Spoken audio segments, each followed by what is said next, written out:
Inabot na tayo ng sikat ng araw. Grabe na yung pawis ko. So, kahit may sunscreen na tayo, nagsombrero pa rin ako para protektado pa rin ang ating skin. Diba? Para nasa probinsya lang. Habang nagsasampay, saan ba yung sipit?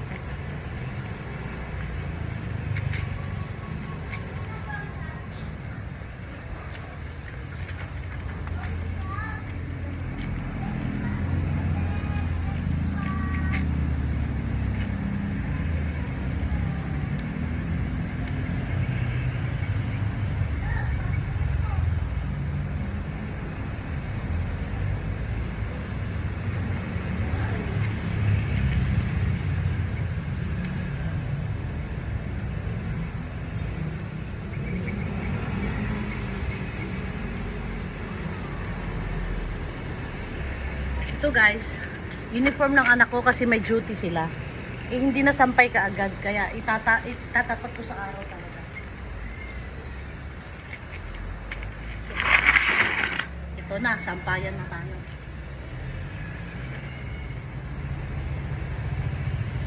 Oh, ang init!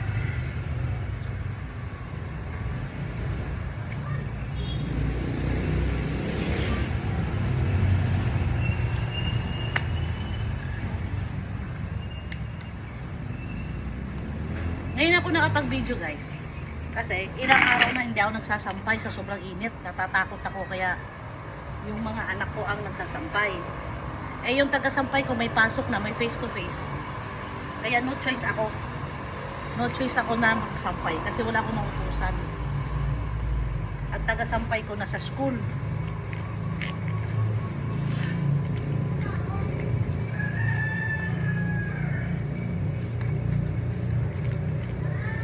Tsaka late na ako bumangon. Alas 8 na ako bumangon. Pagbangon ko na ko. Ang taas na ng tarik ng araw. Pero okay lang kasi hindi ganon kasakit sa balat. Parang morning sun lang siya ang effect niya. Hindi katulad kahapon. Sobrang init. Pero kung sobrang init man ngayon, hindi pa rin ako magsasampay yung asawa pag magsampay ko. Eh, tolerable naman yung init. Kaya okay lang na ako magsampay. Kasi hindi ganun ka sakit sa balat.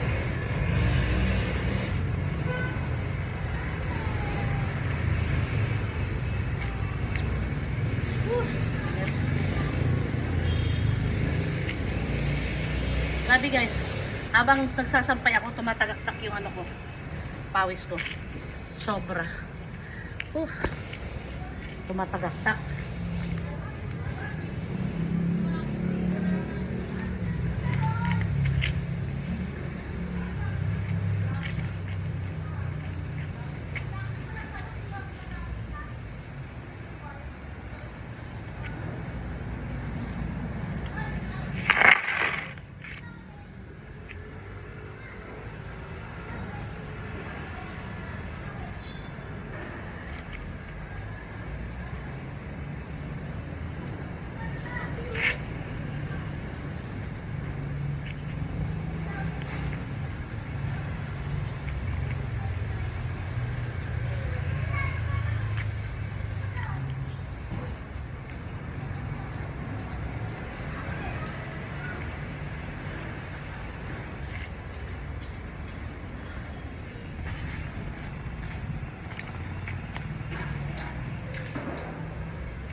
Ngayon na lalabahan niya na eh.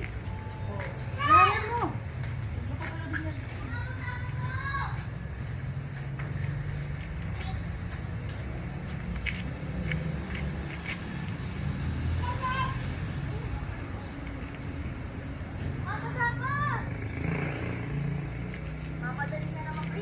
Bakit?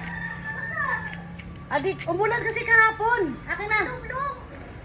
Dito na. Dito. Akin na dito. Hindi na, basta babaho ko eh. Bigla kasi ulam kahapon. Biglang umulan.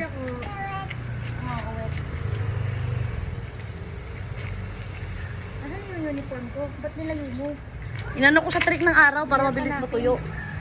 Mabilis tayo, manipis lang. Kahapon guys, biglang umulan. Pero yung ulan yung daan lang. Kaya yung ibang sampay ay tupiin, medyo basa pa yung iba. I-hanger mo mas mabilis yan matuyo pagka nakahanger.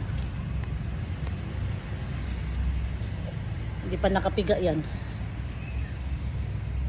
Tapos doon mo isampay doon mo yan huwag ka hanger. Ito, isipit mo. Yan, may bula-bula pa. Okay na yan. Oo. Oh. Yan, sipit mo. Tapos i-ano mo doon sa tirik ng araw. Itapat mo. Para mabilis mabilis matuyo. Yan guys, nakita nyo guys. Yung pawis ko. Gabe, oh. Bilog-bilog. Kita yung patak ng pawis ko. Grabe.